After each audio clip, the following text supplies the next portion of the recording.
कक्षा द्वादश के मेरे प्रिय विद्यार्थियों, हिंदी की कक्षा में आपका स्वागत है। पिछली कक्षा में हम लोगों ने सिल्वर वेडिंग के अंतर्गत पढ़ा कि किस तरीके से यशोधर बाबू की जो पत्नी है वह क्या है, मौत हो गई है। क्यों? क्योंकि उसके बच्चे ऐसा चाहते हैं, परंतु यशोधर बाबू वैसा नहीं हो पा रहे। मकान को लेकर समस्या थी। तो चलिए आज हम लोग पाठ को आगे बढ़ाते हैं और देखते हैं कि क्या समस्याएं हैं। गांव का पुश्तैनी घर टूट फूट चुका है। जो उनका पुश्तैनी मकान था क्या हो गया है, टूट चुका है और उस पर इतने लोगों का हक है कि वहां जाकर बसना, मरम्मत की जिम्मेदारी ओढ़ना और बेकार के झगड़े मोल लेना, ये समस्याएं आएंगी। इस बात को यशोधर जी अच्छी तरह समझते हैं क्या कि जो घर पुश्तैनी घर है उस पर कई दावेदार हैं। अब वहां जाया जाए लौटकर गांव, तो उन लोगों से जो वे दावेदार हैं वे क्या करेंगे, झगड़ा करेंगे, लड़ाई करेंगे, अपने हिस्से को बढ़ा चढ़ाकर कहेंगे और जो उनका अधिकार नहीं है उस पर भी दावा जताएंगे। इसके लिए झगड़े भी होंगे। तो यशोधर बाबू ये सब नहीं चाहते। वो कहते हैं क्या होगा, पुश्तैनी घर लेकर उसके मरम्मत कराओ, उसको ठीक कराओ, फिर उस पर अधिकार के लिए लोगों से, जो हकदार हैं उससे झगड़ा करो, जो नहीं है वो भी उस पर दावा ठोकेंगे। बच्चे बहस में जब तक तर्क दोहराते हैं तब उनसे कोई जवाब देते नहीं बनता। उन्होंने हमेशा यही कल्पना की थी कि आज भी करते हैं कि उनका कोई लड़का रिटायर होने से पहले सरकारी नौकरी में आ जाएगा और क्वार्टर उनके परिवार के पास बना रहेगा। कि चलो कोई लड़का अगर सरकारी नौकरी में आ जाएगा तो क्या होगा, ये जिस क्वार्टर में हम लोग रहते हैं उसके नाम हो जाएगा, और नहीं तो कोई ना कोई तो सरकारी क्वार्टर मिल ही जाएगा, उसी में जीवन कट जाएगा। ये यशोधर बाबू सोचते हैं।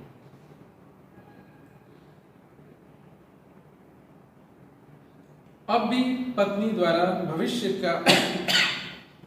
का प्रश्न उठाए जाने पर यशोधर बाबू इस संभावना को रेखांकित कर देते हैं। जब पत्नी कहती है अगर ऐसा नहीं हुआ तो, आप कह रहे हैं, पत्नी क्या कहती है कि आप कह रहे हैं कि एक लड़का अगर हो गया, सरकारी नौकरी में आ गया तो क्वार्टर उसके नाम हो जाएगा। मान लीजिए ऐसा नहीं हुआ तो क्या करेगा? यह प्रश्न वो उठाती है यशोधर बाबू के सामने। आदमी को तो हर तरह से सोचना चाहिए। वो ठीक ही कह रही है कि केवल एक बात को लेकर बैठे रहना नहीं चाहिए। हर तरीके से भविष्य को देखते हुए, संभावनाओं को देखते हुए हमें क्या करना चाहिए, अपना प्रयास जारी रखना चाहिए। मान लिया उनके लड़के को सरकारी नौकरी नहीं, तब क्या होगा?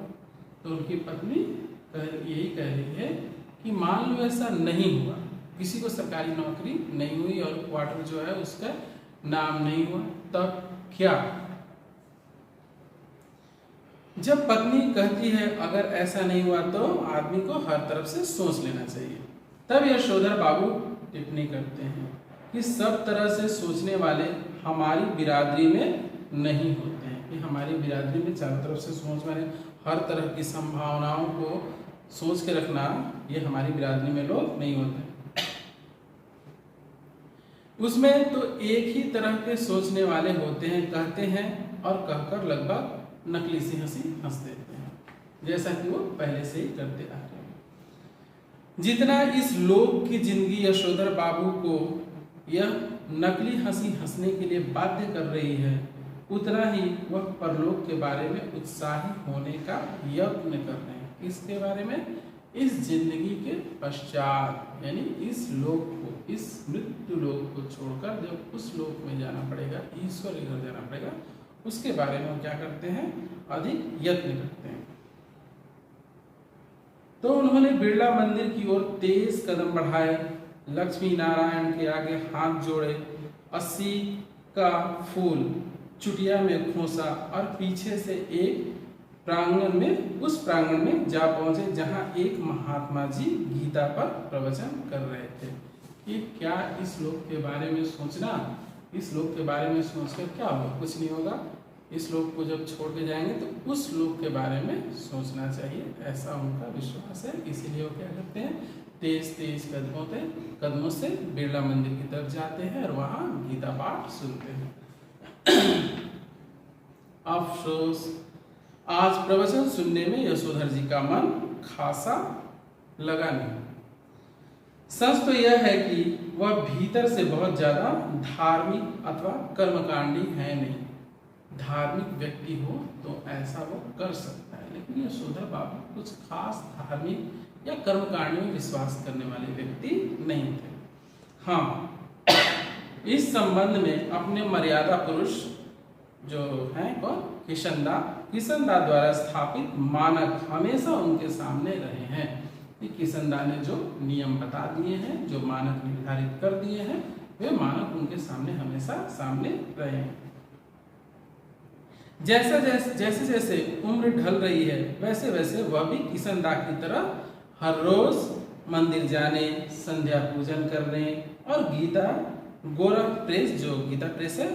प्रेस गोरखपुर की किताबें पढ़ने का यत्न करने लगे हैं। कि अब उम्र ढल रही है तो थोड़ा भगवान के बारे में, थोड़ा धार्मिक चीजों के बारे में भी जानकारी होनी चाहिए।